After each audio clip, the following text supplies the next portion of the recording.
Lamdam asigi Tongan-Tonganba Laining Chatliba Phurup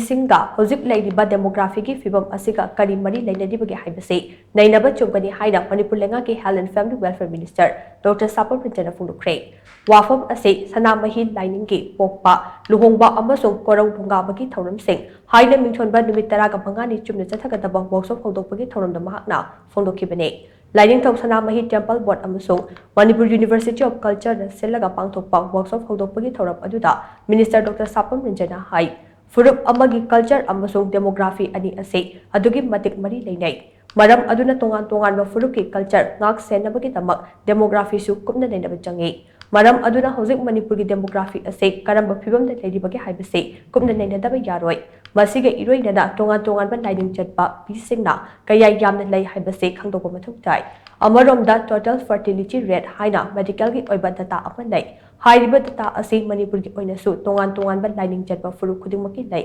Mediang asidagi Tongan-Tonganba Phurup ki culture karamba phibam da leiribage haibase Neinaba Chumgani maramdi researchers singi study report amada Phurup ama hekta ki total fertility rate ase chada ama 10.9 ki makhada leirabadi Phurup aduge nat chanabi amasung laining ado chahi 15 fana chatpa ngambai haibasini wafam asi Manipur ki houjik oriba phibam asida pushilaga khana nainaba mathau chai haina Minister Dr. Sapam Ranjan makha chana phongdokhe different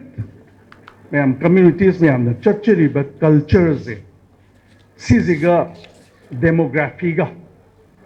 mi masing jiga kari relation leige haibase akoi kupna nainaba mathau tabra in khanse akoi Manipur gi oina example over kanjida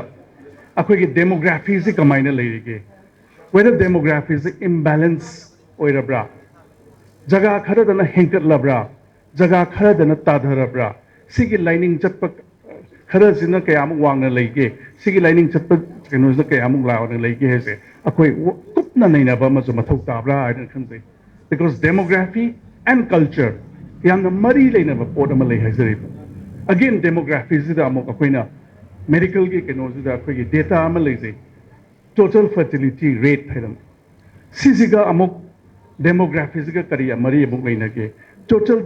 fertility rate siga amok culture siga kari mari leinage haibagi wakhallon se chap chana nainaba ma phabra in khalle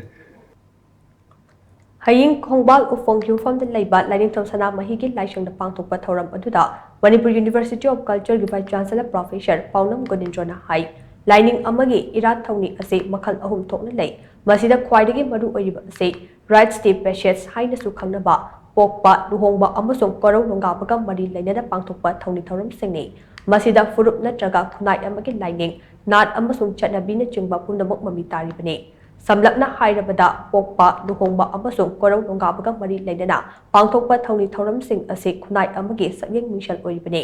awangwa thaki laining nat amadi chatnabi leiba Phurup singi right step passage ase mayak sengna legani right step passage sai yauriba machal sing ase aikhogi sanamahi laining daso watana yauri malemgi oina Tongan-Tonganba laining khudingmaki pautak Laishwan Tinson, Wari Singbul Amadi, Harau Kumhaina Chimba Legani, Hairiba Lining Amada, Laifam Tokpa Majatsing Ase, Sanamahi Liningi Oinasu Chapchana Lejay, Adobo Equigi Lininga, Mari Lainaba, Nat Amasung Chatnabina Chimba Punamak, Mami Samtara Padona Tawni, Masibu Yokalaga Tamba Haibasi, Equi Kutikmaki Tawdani Haina, Paunam Gunindrona Makatana Phongdokhe. Ngasidagi hongdokliba workshop asida punam miyoi chani henbana saruk lagani masida Laining Sanaamahi Temple Board ki midek makhada Bangladesh da Lingkat ki ba Laining Sanaamahi Thaugal Lup ki mahut sinduna Bangladesh ki Maitai Ningol Hingombam Jamuna amasung Asami Hozaidagi miyoi amasu saruk yakhi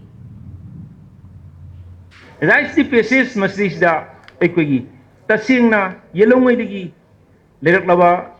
kangluk amagi Phurup amagi khunai amagi magi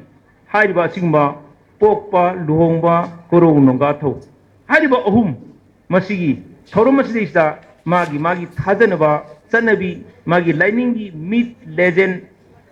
punam ado hairiba ritual sing asida koi rice species mami tai and rice species se wafam amada hairaga masi karino hamatamda particular community hunai natra samaj adugi magi culture gi sayeng minselni haina takpi